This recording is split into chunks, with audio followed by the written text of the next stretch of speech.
Hello, and welcome to Cry Havoc Wargaming, dedicated to bringing you the uncommon. For those of you who haven't met me, my name is Ron, and today we're going to be looking at an after-action report of Studio Tomahawk's Darkest Africa game, Congo. So let's get started.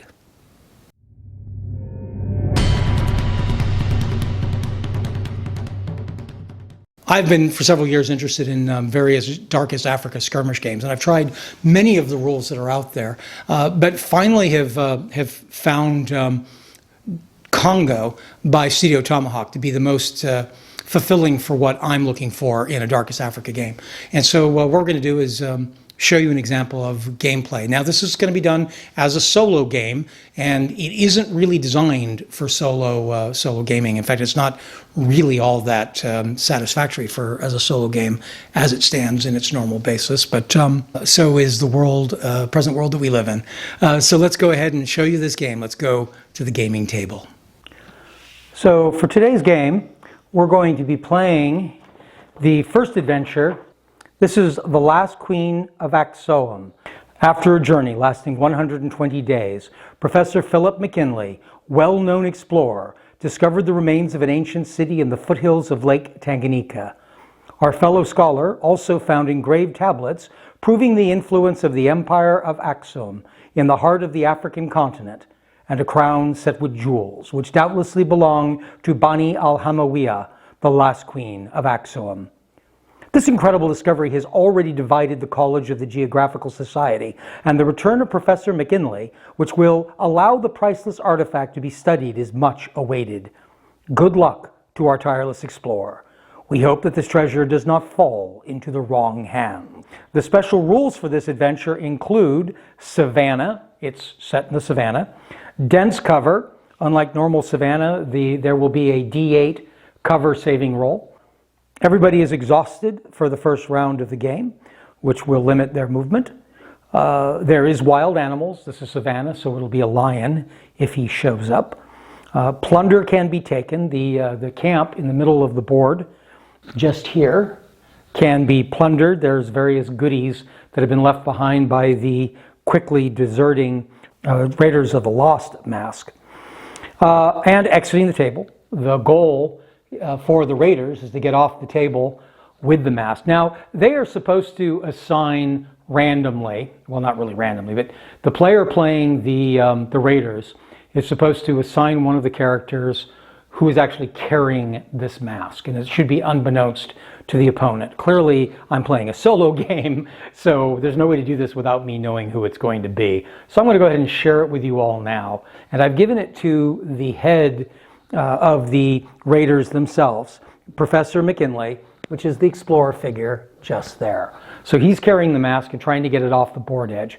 He has to assign a short board edge that he hopes to escape on. That will be this short edge. But to qualify, he has to get off from one of the two corners. So that's his primary objective and primary victory point.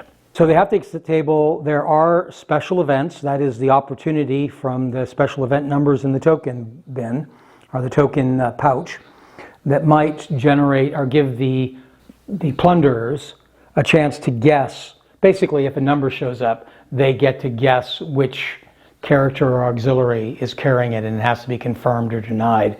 And once they know who is carrying it, then from then on it is treated like a normal piece of plunder or a normal object being carried. And of course, objects is one of the special rules. The item has to be carried by either a character or an auxiliary, and the Raiders of the Last Mask only have two characters and no auxiliaries. So it has to be carried either by the explorer I just told you was carrying it, or my retired officer on the other side. But you know, the guessing game doesn't matter a whole lot when you're playing a solo game. That's one of the problems with this game. It's not really designed for solo play, like I'm playing now. What I'm going to do to try to make it a little less predictable for myself is I'm going to play the greedy pillagers as confused, which means I will randomly pull their initiative cards each turn or each action phase, instead of assigning and choosing and trying to outwit myself. Just a way of trying to keep it a little more randomized. The protagonists are the Raiders of the Lost Mask. This consists of an explorer just there. Just to his right is the retired officer. Then these three here are the adventurers. These four are soldiers, Sikh soldiers that have come with the retired officer. These are trained Askari, regular Askari. These are Ruga Ruga. And lastly, these are a group of young warriors that I'm borrowing from my Nagani list. On the other side, the Sultanate of Zanzibars, who are trying to steal the crown. They are led by the emir there, required for this particular adventure. Next to him is the Brute, trained troops. These four here are trained troops. These are Bundaki, these five. Then we have the Zanzibaris, the Baluki sharpshooters, and they are supported by four auxiliaries as bearers. This brings both of these armies up to 82 points. Per the deployment rules of this scenario, the Raiders have the initiative. They begin the initiative with the game. They begin in short range of the center post. In the middle of the field there, you'll see there is a campfire. It's supposed to be a flag, but I don't have any. So in the middle of the table, just here, we have a campfire that marks the very middle of the table, and all of the Raiders troops are within short range of that. If any had been forced outside of that, they wouldn't have been able to carry the item, but everybody is within short range. Whereas the pillagers trying to steal the item, the greedy pillagers, the Sultanate of Zanzibar, led by the Emir Hamil Zahir, who is presently just here, waiting to come onto the table, are waiting to engage. They are all at least long from that center point, and they have the ability to leave one body outside, one of their groups, as a reserve, and I have elected to do that. And who I have elected to use for that, sharpshooter Balukis. I figure coming in from a long distance, it'll be nice to have them with their extended range. Those Jazales they're carrying can reach the whole range of the table. Play card number 2. That gives one shoot and one movement. It's only an initiative, obviously, of 2. I'm going to pull a card for the other side. It's the same card. The initiative would go to, if I decide to use it, I am going to use it. So the whites began the scenario with the initiative. The initiative now goes over to the Zanzibaris so that they can, the whites can still begin the first movement of the game. And they're going to go ahead and do that and move. So they get one move and one shoot. Now they can do this in any order they want. They're not restricted in any way, shape, or form on that score. Keep in mind that nobody can take more than 2 actions, so I can't do the same things with both guys. I'm going to go ahead and move the gentleman adventurers with the professor.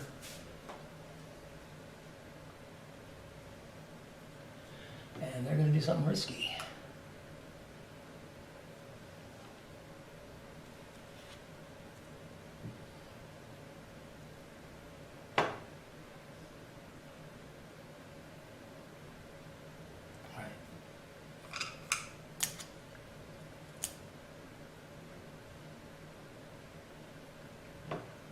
So they're going into this unexplored piece of dangerous terrain. So I'm going to have to roll on the dangerous terrain list. We roll for this on the Savannah table. We roll a 2. Everything's going to be fine no matter what I roll. There's no effects. So we safely climb into that piece of terrain. That's going to be the movement. Are we within long range? Are those weapons? Those are normal Askari. No, those are my trained Askari. My trained Askaris have rifles. They shoot it long. They're well within range. The The trained Ascaris shoot with a D8. There's 1, 2, 3, 4 of them there. So we will roll 4 dice for the Ascari. Anything above a 5 is a success, so that's only 1 hit. Open in this game, because it is dense terrain, is a D8, so I'll roll a D8 for the group there that takes the hit, and they also succeed. So the Bundaki right here are going to shoot at the group in the woods there, or in the terrain. The Bundakis are D6s. They're also firing just muskets. So there are 5 of them.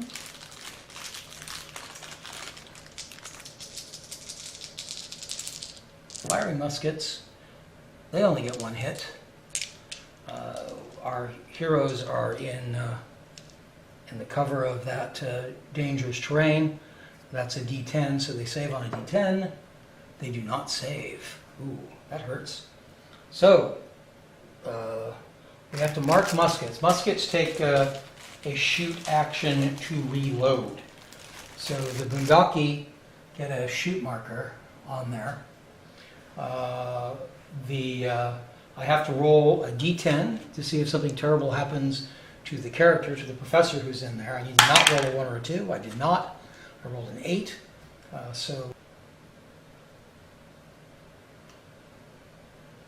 Right, I did make two mistakes I made there. I said that the terrible roll I had to roll for, that a 1 or a 2 would have killed the leader. It's only a 1. But I also almost forgot a special rule. The adventurers, their special ability is actually that when the group takes 1 or more casualties by shooting or melee, they may decide to draw 2 stress tokens to cancel the loss. So they can only do this if they don't have 3 already. They do not. So my lady does not leave the board. It is not. It is a foot. Oh, I have to pull 2 actually. Foot's not bad for them. It's a foot and a combat. That's a little rougher.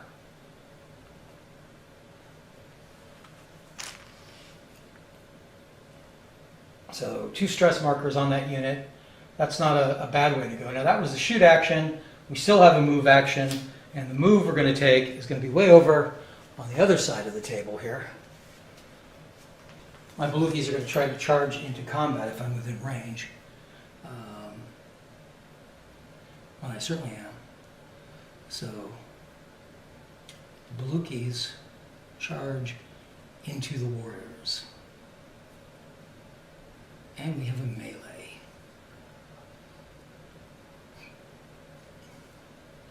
Now, this isn't like some games where the figures all have to meet base to base. They just have to be there. They're all considered to be in the fight anyway. So there's the fight going on there. The Belukis' attack rate varies with whether they have any stress markers on them or not. They do not at present, though. There are 5 of them, and their base without stress is D10. These guys are tough. So that's 5d10 for them. And that is 4 hits. That is substantial. The young warriors, on the other hand, they fight at D8. The young warriors, there's 5 of them.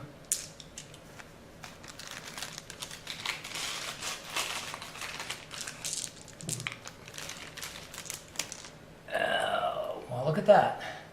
That is a tie. So what a tie in melee means, an equality, is the defender retreats and both groups draw a stress token. So I'll pull for the Banduki first. I just say that because I'm pulling them both and they can have different... Now, see, that would have hurt a moment ago. I'll get that in a moment. The Banduki get a negative combat, which is not particularly good in this particular situation. And the Baluki, this is hard to say, Banduki and Baluki. The Baluki get a negative combat. A number to shoot. That's not really an issue for them because they don't have a ranged weapon attack anyway.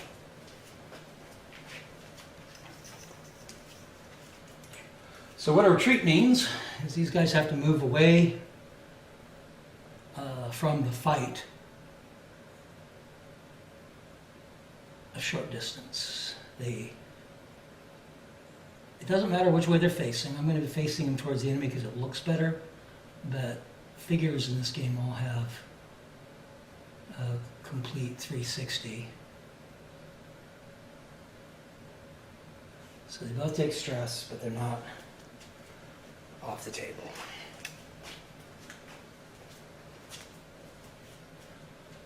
And so with that, take the dice off the table, and we go to the second phase. I want to go ahead and play that card with a 6, and they get a 5. So the initiative goes to the Raiders, to the Europeans. They get a influence and a foot and a movement, and it's going to be 2 movement for the Zanzibars. Well, the first thing I'm going to do is that influence. I'm going to try to roll bravery for the warriors, get rid of their combat marker. I'm going to go ahead and use my totem card, which gives me an additional d6 on that. So that's going to be 3d6 for them. They get a d6 normally. The totem card I'm using, the alligator, gives me 2 additional d6. So all I need is 1 success, and I can get rid of that. I do not get it. So they still have it on there. And that totem card is expired. That's not what I wanted, not at all. Movement. I could charge in there with my soldiers, but they would be at a disadvantage. There's less of them, and they're not as good at a fight anyway. What we're going to do, because of this foot, because of this foot I can't double the pace. But I wouldn't mind getting some ground between me and these guys. So we'll go ahead and come around this way.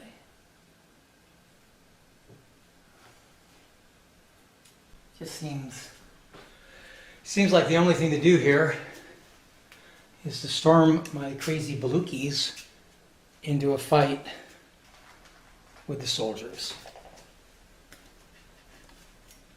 There's no doubt they can make that. That's less than 1 short move. So they'll go right into the soldiers.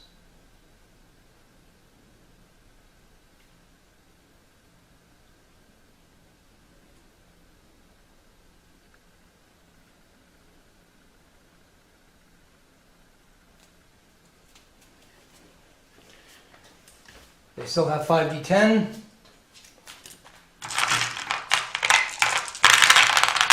2, 3, 4, 5. The brute, I forgot about him last time. For each melee, the brute can roll a d10. If successful, he eliminates 1 model in the enemy group. I would get to choose which one. If he fails this roll, he is removed. He makes it. So one of my guys is dead before the fight even begins. Then we'll go ahead and roll. Oh wow. Okay, that's not so great. 3 hits. My soldiers are d8s. There are 4 of them now. But the retired officer is he's only a d6. He's worse than them. The shooters, really. That is only 1 hit. So the the European soldiers, my Sikhs there, are defeated by 2 hits. So the loser removes 2 figures, ow, that hurts, and retreats. Both groups will draw stress. I have to roll that d10 on a roll of 1. My retired, it's not the retired leader, but he does have to retreat. 2 more wounds were taken, so this unit is a mess. It's a good thing they don't carry the lost item. They're going to retreat to here. They take a stress. It is their shoot. That's not good. Shooting is what they do. And 2 shoots on the Baluchi, but like I said before, the Baluchi don't really have a shoot at all. That Baluchi group doesn't. The only card I have is to choose from is a movement card. And I've been drawing randoms. For the other side, they get 3 shoot. So initiative belongs to me. I get 2 moves. I'm going to use one of them on the adventurers. We're going to try to get off the table with their prize. And so the young warriors are charging back into the fight. The reason I say this is going to hurt is they have that stress token. So they are going to hurt for this. They're going to be down a die, and they're already disadvantaged in this fight. But I got to do something.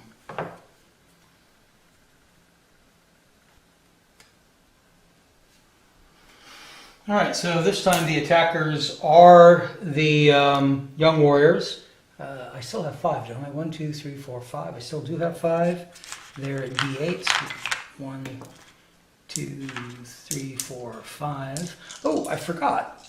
There is a benefit. Those stress markers do so hurt the Baluchi.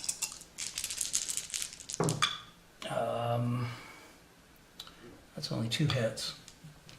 The Baluchi, remember I mentioned earlier that their scores change depending on their stress. So they have 2 stress markers on them right now, which means their D10s they had before have dropped to D8s. So that's not bad. That's not it's a little better for our side. 1, 2, 3, 4, 5. There's 5. Except I get to do that D10 thing first. So I'm going to roll a D10. If this is successful, one of the tribal men, the warriors, is just killed before the fight begins. If I'm unsuccessful, the brute is killed. I'm unsuccessful. The brute is down. This fight's slowly turning on them. So the brute is down. They roll. Or we roll that one. I call that cocked. Ooh, ouch. All 5 of the dice are successful. So again, they defeat the opponent by, and this time, 3. 3 or more hits. The loser removes 2 figures and retreats and draws a stress token. So the loser gains a stress token this time. No stress token on the winners. You remember on the 2 that they both got stress. There's a lot of stress in the melee. So they retreat. Back away. Not a big surprise there. Oh, I think I forgot to even subtract that die in the first place. So that should have been worse. They had a combat on them. Oh, now they have 2 combats on them. Not a good shape. Not a good shape.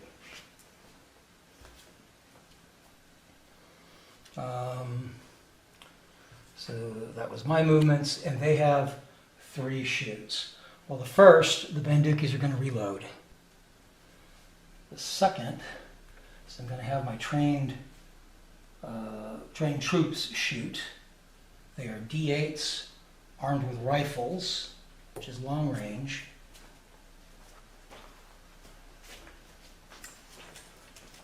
If I'm within range, I'm going to fire. Yes. They are firing at the soldiers. So there's 4 of them. They're D8s. 1, 2, 3, 4. They don't have any markers on them. 2 hits. This is a D8 for coverage. They make both of those. So that is the end of the first action phase. So for the end phase, we would normally pull any red hands. The panic stress markers would come off. Some of the special adventures have special rules where victory points or things may be looked at it now, but this is not one of those games. So we go to turn 2, opening phase. The Europeans get to draw 2 totem cards because they still hold the camp area, and the Zanzibaris pull 1. Then we'll pick cards for the Europeans, figuring what we want to do here. So here we go again. The card I've played is a 4, 3 shoots, and we pull a 1. Really? 3 morale. Or 3 influence, I should say. All right, so I get to go first with shoots. 3 shoots. I'm going to shoot my Ruga first. The Ruga are armed with muskets. They shoot at long range. They're much closer than that. There are D8s. 1, 2, 3, 4, 5. So we have 5 with D8s, and they're shooting at the Baluchi there. They're cocked, and now it's a miss. If I hadn't re-rolled it, it would have been a hit. That's 1 hit. The Baluchi are open.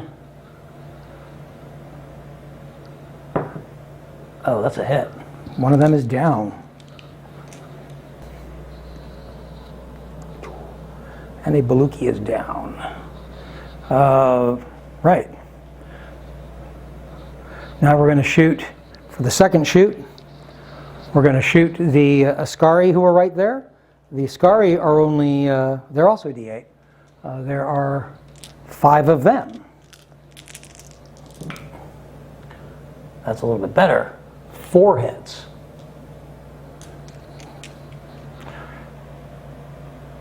I think it's going to be worth taking, yeah, particularly since I have 3 influence.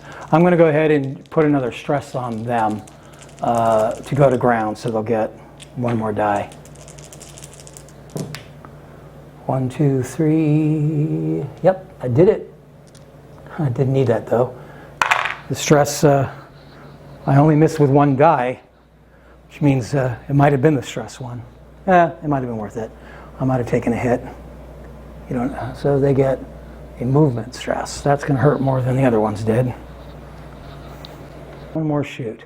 And I'm going to go ahead and shoot with my adventurers. The adventurers are armed with rifles. They shoot at D10s. There are 3 of them, and the leader, the explorer, he shoots also with a D10. So, lousy shot, only 1 hits. They roll on a D8. They miss. Do they have anything special? They do not. So Banduki's down. Those are my shots, my 3 shots. They get 3 influence rolls. We're going to go ahead and try to roll some of the stress off of the Baluchis. The Baluchi bravery is, it's also affected by their stress. They have 3 right now, so they have to roll D6s. So 3 D6s to relieve any of that stress. They got none, so I'm going to play a card which will remove one of the stresses off the, I should have done that first. I can play that to remove one of the stresses off the Baluki. That goes back into the bag. I'm going to try to do a terror attack on the adventurers. This is not, that's an automatic hit, so they have to immediately roll their bravery. They get the bravery of their leader, D6, and their own bravery, which is a D8. That's interesting that his is lower than theirs. And it's only one hit, so they didn't make it. So they take a terror. So they take another stress token. This could be bad. Bad, bad, bad. 2 combats now, and they're at 3, so they're kind of getting in risky area. And who else? Oh, and we will do that also, I think, on the young warriors who are sort of fading away in the middle there. So an attack on the young warriors. They make theirs, so no extra on theirs. That card goes back into the to the random pile. All right, so that's action phase 1. Action phase 2. I'm going to play this one. They're going to pull randomly. They get a 5 with 4 movement. That's not particularly good, particularly since they can't charge. I get a 6, so I go first. I did just make an error there. I forgot you can't use both those actions for the same unit. I'm going to go ahead and roll a bravery to try to get rid of some of the stress off of my adventurers. I'm going to go ahead and roll a bravery to try to get some stress off of these adventurers here. I get an 8 and a 2. That's enough to get rid of 1. I'll take the foot. Thank you very much. And I get a movement. I wanted to move them. That's the mistake I made, is they can't move and do their influence on the same turn. I'm not going to move anybody. I'm going to waste that move. It's just too dangerous. Now they get 4 moves.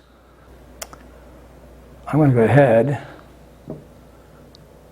and move these guys.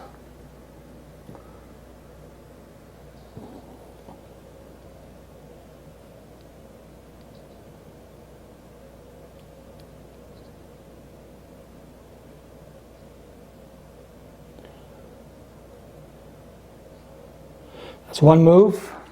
So I'm going to bring in the Balukis with their long-distance weapons there. That's going to cut off the retreat of the adventurers, and once I get a shoot, we'll do real damage to them. A red means you can't actually use it for anything aggressive. So I couldn't actually go into a fight. I could have moved over here, which I will do, and get ready to do that, but I cannot charge into a fight because the foot was red. That's movement 3. I'm going to go ahead and bring these guys out of the woods. Start getting them ready to see some action.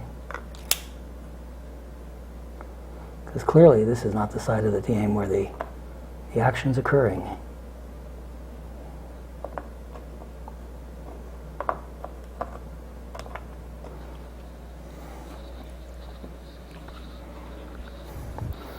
And that is phase 2.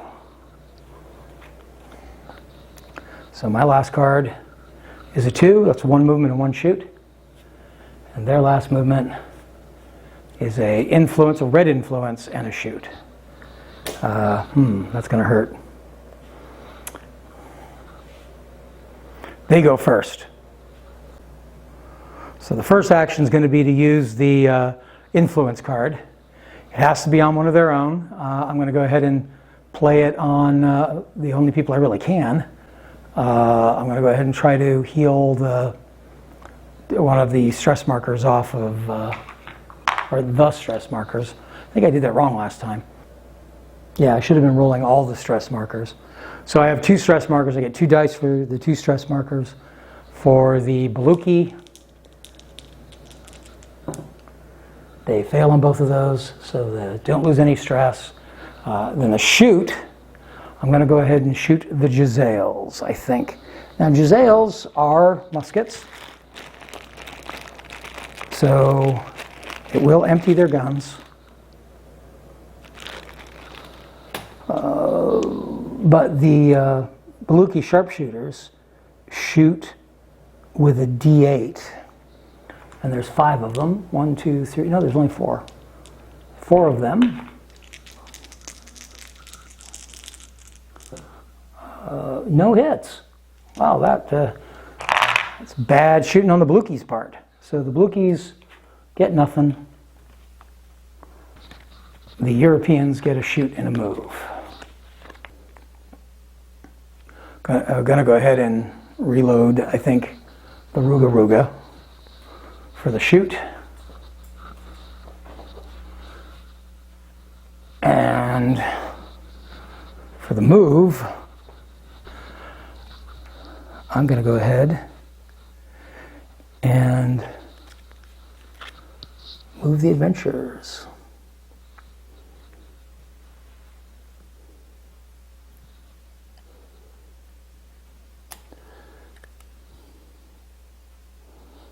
That might have been a game-winning move. Well, all right.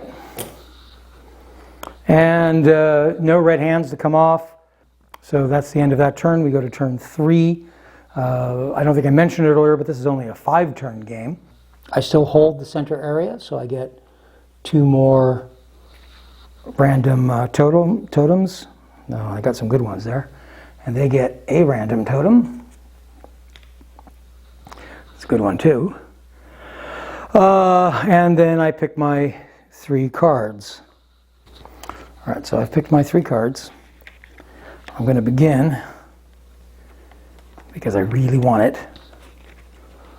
with this card here. And they're going to randomly pull. My card is a 6. They're going to go ahead and pull tied card. There's no way he wants me to go first. So he's going to go ahead and give me back initiative so that he gets the initiative on this. He's going to do that because obviously I'd be moving right off the table. I'm going to move into combat with the empty Giselles. They're going to charge. Boom. This isn't what they do best, but I think they have to do something at this point. So they're going to try to stop them from getting off the table. So they close on a charge. Let's go ahead and... So they charge into the fight there. The Baluchi sharpshooters are only a D6 on a charge. So, like I said, this isn't really what they do. There's only 4 of them. I've got 1 hit with a 5. Fortunately, this isn't really what the adventurers do either. The adventurers are also D6.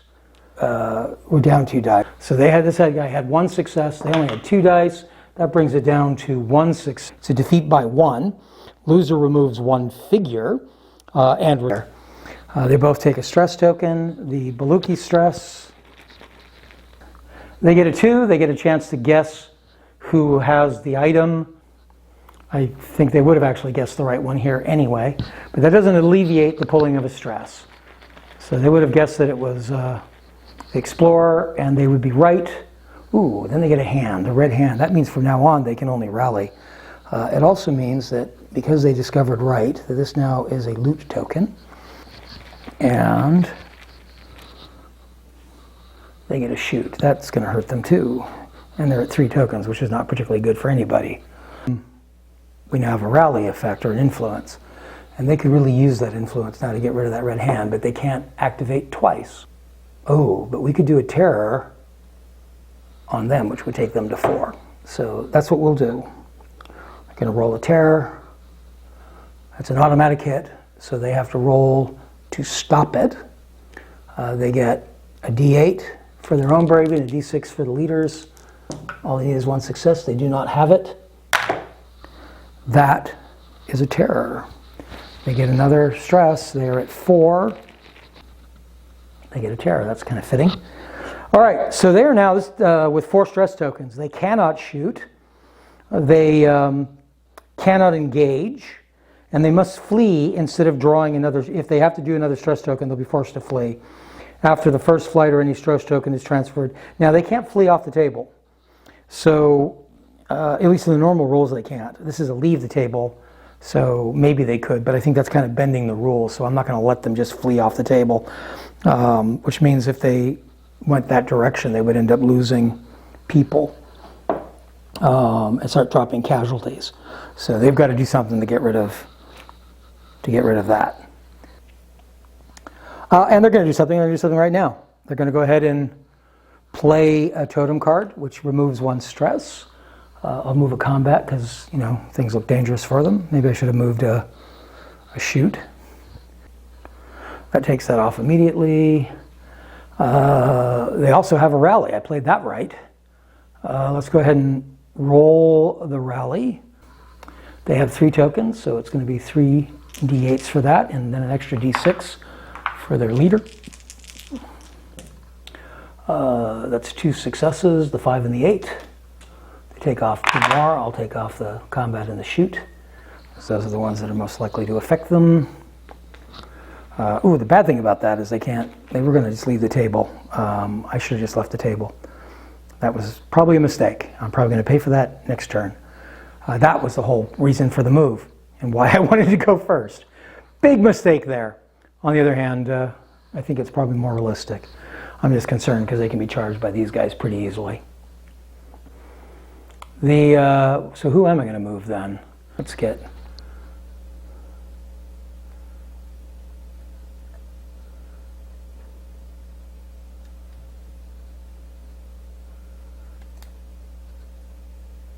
I'll start getting a little protection with these Ascari. All right, that's my move action. All right, so I've played card 2. That's a shoot and a move. And they play, really, card 2. Shoot and a move. I'm going to go ahead and give them the initiative card so that I can go first. That's what I'm going to try to do, but what's really going to happen is he's going to play his initiative token card to not give it up, to take it back. I think he can do that. I'm not quite clear. So he's going to go first. It's the same thing as last time. I'm going to shoot with the Banduki. The Banduki have muskets. I'm shooting with them because I think the blocking is blocking the shooting from that area there. So I'd rather shoot with these guys, but I'm going to shoot with the Banduki. The Banduki shoot on d6s. There are 4 of them. I'd rather attack with this group of Ruga, but because of this tree, I think it's in the way, so I'm going to attack with the Baluki. The Baluki are shooting at my leaders there. They get 1 hit. I put that down early, the shot. That's for their must. That wasn't. So they hit for 1. This is open, so they save on a... Yep, they save. No hit. That's the shoot. Now I have a movement on their side, and I'm going to go ahead and charge with these guys. Yep. And the Ruga come around the corner. I think I can do this. Oh, you know what? I can't do that because you can do it on a charge. What I was about to say is you can't do the double the pace if there's somebody within short range of you. But you can actually if it is going to close. All right, so these are my regular Zanzibaris. They are D6s. There are 1, 2, 3, 4, 5. 1, 2, 3, 4, 5. It's a bunch of hits. Nope, it's only 2 hits. 2 hits, but we only defend on D6s. No, we don't. We attack on D6s. And there's 3. Not good. I fail on both of those rolls. That would be 2 hits. I can take stress to save one of them. I think maybe I want to do that. But I take 2. I'm already at 3. Well, we'll do it. Lion shows up, kind of late, but we'll go ahead and, I don't think he's going to matter, but we'll put him there. That now stays out unless he gets killed. And a second terror. All right, so that's, but that only saved one of them. So I have to roll a d10 on a 1. My boss is dead. Whew, close. It is not the boss. The group's in trouble. Things are hurting. And that was the move. So now we have a shoot and a move. I'm going to do the move first. And I'm going to get them off the table.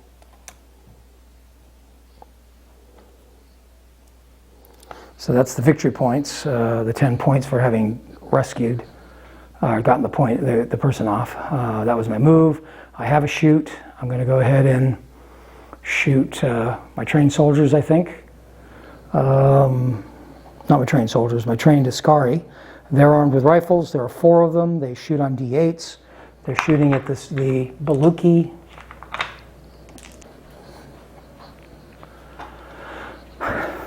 So that's over here. These trained soldiers are shooting at the Baluki here. They don't have any markers on them. They get 2 hits. They're in the open, which is D8s. They survive those 2 hits. And that is the end of that phase. And the last phase is 3 shoots for me. That's a 4. And they get also, what is this? It's been tied every single time. He kept the initiative though well, what's he going to shoot at? What's he worried about? Yeah, what the heck. He's going to go ahead and give me the initiative and do some shooting. Oh, I should have activated the lion. The lion rolls, if he rolls a success, he does something. He doesn't. He stays lethargic in his woods there. That should happen after each action phase now that he's on the board. So the Banduki will reload. The Baluki can't reload. They've got a red hand on them. So we will do some shooting. What are we going to shoot? We will shoot the trained troops. They shoot on a D8. There's 4 of them still, and they're going to shoot at the warriors. That's on 2 hits. The warriors are in a D8 area, so they'll roll on a D8. And they stop both hits. That was the second hit. And that's really all I got in the way of muskets, so that's pretty much the end of their turn. We, on the other hand, have some shooting. So we'll shoot with the trained Askari first. They are D8s. There are 4 of them. They are shooting at the Baluki.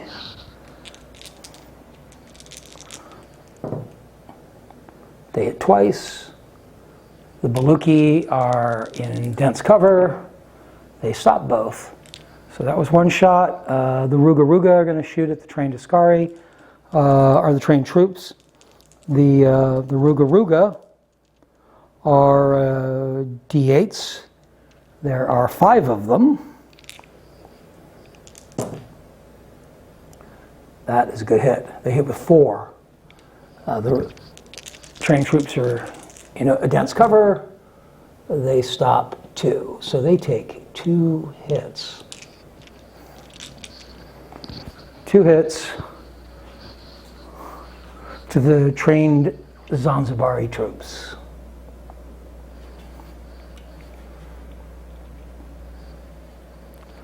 And lastly, is there's a set of regular Askari over there. They are also D8s. There are 5 of them. They're going to shoot at that same unit. That's 2 hits. They're in D8s. They don't make either. Wow, that unit just got crushed.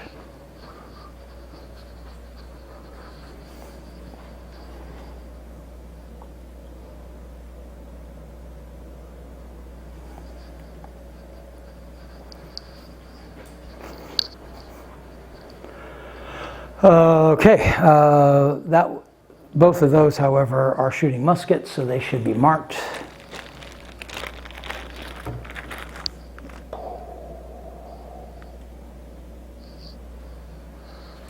Yeah, I'm going to go ahead and shoot the soldiers too. They have a D10. This will be the last because it was a D3. They have a D10 and a D8. They're going to lose a die though. I will lose the D8, I guess. And they're going to go ahead and shoot at the Baluchi.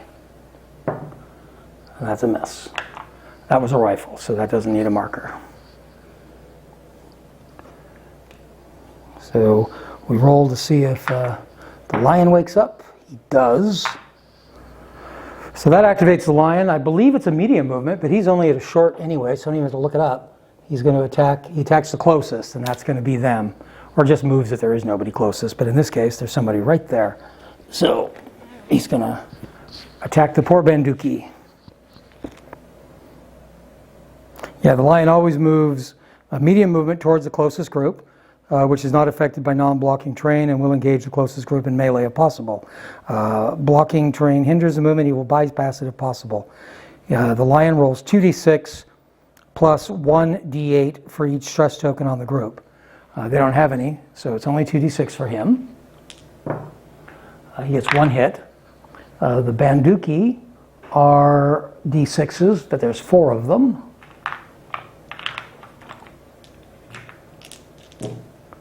Wow, they did better than he did. They beat him by, they have 3 hits, so they beat him by 2. I think that may actually kill the lion. If the group scores at least 2 more hits than the lion, the animal is killed and the group retrieves his carcass, which counts as a bulky loot token. So they get a bulky loot. That means their movement's going to be delayed, but that won't really matter. And the lion is gone. Just like that, the lion is killed. That was a little anticlimactic, wasn't it? All right, so then we go to the end phase. This comes up because it does automatically. I think we are on turn 5. I think I skipped a turn earlier. I hope that's correct. I'll find out when I go and edit this together, but I think that was actually, I think this is actually the last turn of the game. At this point it's not going to matter anyway, because that's kind of the way the game works. I'm still holding, got tons of cards here because I still hold the, because I haven't really gone very far. I don't really need to at this point. But all I get a VP point for is 10 for getting off the table. I've done that. So they need to take plunder, which is really what they should be doing, and they haven't been able to get the town. So maybe I should be trying to do that. Well, it's too late now. All right, so I got my cards. I'm going to go ahead and, by playing a 4, they pull a card, they get a 7. Oh. I'm going to go ahead and play my initiative token card, which makes mine an 8 and lets me go first. I get 3 shots, 3 shooting.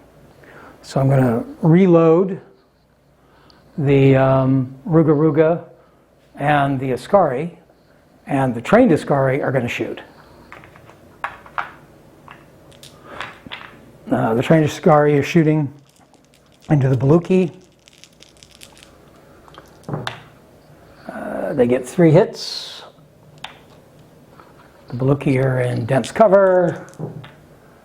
They save 3 hits. Well, the Zanzibaris can try to get rid of a point, and they can move. I'm going to go ahead and try to get rid of the, well, the only stuff on the table, really, which are the 2 combats on the Balukis.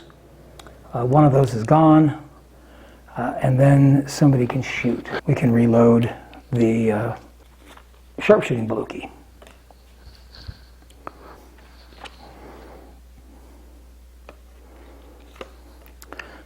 I'm going to play card 7, and they play a 4. Not what they wanted at all. But see, that's in the random game, the way I'm playing it, that's sort of an issue. That the Zanzibaris would never have just played that card. I'm going to roll to try to take combats off of my warriors. They've got 2, so they got 2. Yeah. Nope, no luck there. And then I'm going to shoot with my trained Askari and their rifles again at that same Baluki unit. They get 1 hit, which is successfully defended. Now they have 3 shoots, but they've got none they can take, as I was just saying. So the last action of the game, I play a 2, and they play a 2. I have initiative, so I'm going to go ahead and use it. I'm going to go ahead and shoot with the Baluki again. I get 1 hit. They save it. And I have a movement I'm not going to bother to take because it won't matter at this point. What will happen at this point is, the only thing that can, is those Baluki are going to charge back into action. So for the last bit of excitement of the game, the Baluki, oh yeah, plenty of room. They charge into my trained Askari. They have 1 token on them, so they're still at D8s. There are 4 of them. That's only 2 hits. The trained Askari defend, or their combat is also D8s, but there's still 4 of them. They have 3 hits, so they win by 1. 1 or more hit, the loser removes a figure and retreats, and both groups draw stress tokens. So the it's terror on them, and another shoot. Whoops, another shoot on them, and they would pull back. I'm not going to bother to move them. That was the last turn of the game, unless I did mistakenly think I was. The Europeans have 12 points, and in the objectives for the adventure, 2 for each enemy group eliminated. We trained troops of the Zanzibaris, and we got 10 points for getting off the table. No plunder was taken. I guess technically 1 plunder was taken. Well, it's loot, not plunder. So nowhere near 10 points. There's no way, I don't believe, by the casualties they've done. They never took out a full unit of mine. I don't believe that the Zanzibaris could win. So I'm not even going to bother to look at the points in the book. But there are some general points in the book for like taking out the leaders, the characters. But even that's not going to really help because the Zanzibaris did lose characters.